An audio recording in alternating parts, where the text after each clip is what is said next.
भरद्वाज मुनि बसई प्रयागा तिनहि राम पद अति अनुरागा तापस समदम दया निदाना परमारथ पथ परम सुजाना। श्री तुलसीदास जी कहते हैं कि भारद्वाज मुनि प्रयाग में बसते हैं और श्री रामचंद्र जी के चरणों में अत्यंत प्रेम है।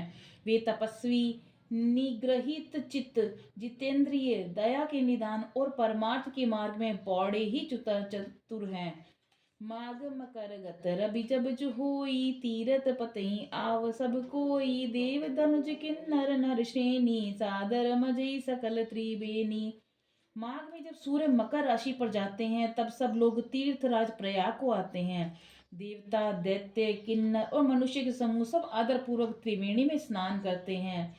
पूजहि माघव पद जल जाता परसि अखय बटु हर्षहि गाता भारद्वाज आश्रम अति पावन परम रमय मुनि बर मन भावन। श्री वेणी माधव जी के चरण कमलों को पूजते हैं और अक्षय वट का स्पर्श कर उनके शरीर पुलकित होते हैं। भारद्वाज जी का आश्रम बहुत ही पवित्र, परम रमणीय और श्रेष्ठ मुनियों के मन को भाने वाला है। तहाँ होई मुनि ऋषि समाजा जाहि जे मज्जन तीरथ राजा मंजहि प्रात समेत उचाहा कहीं परस्पर हरि गुण गाहा। तीर्थराज प्रयाग में जो स्नान करने जाते हैं उन ऋषि मुनियों का समाज वहां भारद्वाज के आश्रम में जुटता है। प्रातः काल सब उत्साह पूर्वक स्नान करते हैं, फिर परस्पर भगवान के गुणों की कथाएं कहते हैं। दोहा। ब्रह्म निरूपण धर्म विधि बर नहीं तत्व विभाग कहीं भक्ति भगवंत के संजुत ज्ञान विराग। ब्रह्मा जी का निरूपण, धर्म का विधान और तत्वों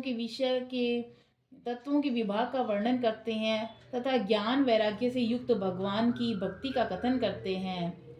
एही प्रकार बरी माग नहाई पुनि सब निज निज आश्रम जाहि प्रति संबत अति होई आनंदा मकर मजी गवनई मुनि वृंदा।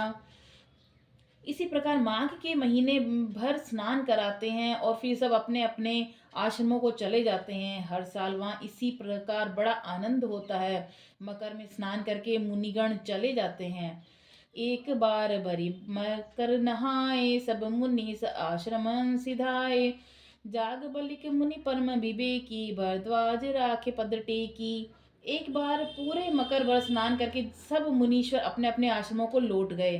परम ज्ञानी याज्ञवल्क्य मुनि को चरण पकड़कर भारद्वाज जी ने रख लिया।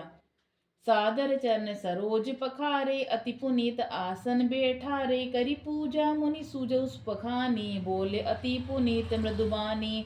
आदर पूर्वक उनके चरण कमल धोए और बड़े ही पवित्र आसन पर उन्हें बैठाया। पूजा करके उन मुनि याज्ञवल्क्य जी के सुयश का वर्णन किया और फिर अत्यंत पवित्र और कोमल वाणी से बोले, नाथ एक संशय बड़ मोरे करगत देव वेद तत्व सब तोरे कहत समोहि लागत भय लाजा जो न कहूँ बड़ होय काजा।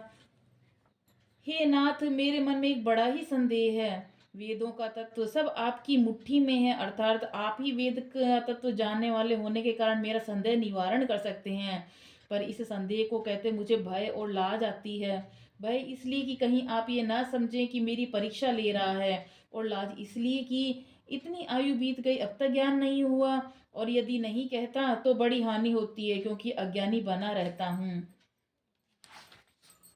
दुआ संत कहीं असिनीति प्रभु श्रुति पुराण मुनि गाव होई न बिमल विवेक उर्ग गुरु सन के ही दोराव। हे प्रभु, संत लोग ऐसी नीति कहते हैं कि जो वेद पुराण मुनिजन भी यही बतलाते हैं कि गुरु के साथ से छिपाव करने से हृदय में निर्मल ज्ञान नहीं होता। बोल सियावर रामचंद्र जी की जय, पवन सुत हनुमान जी की जय।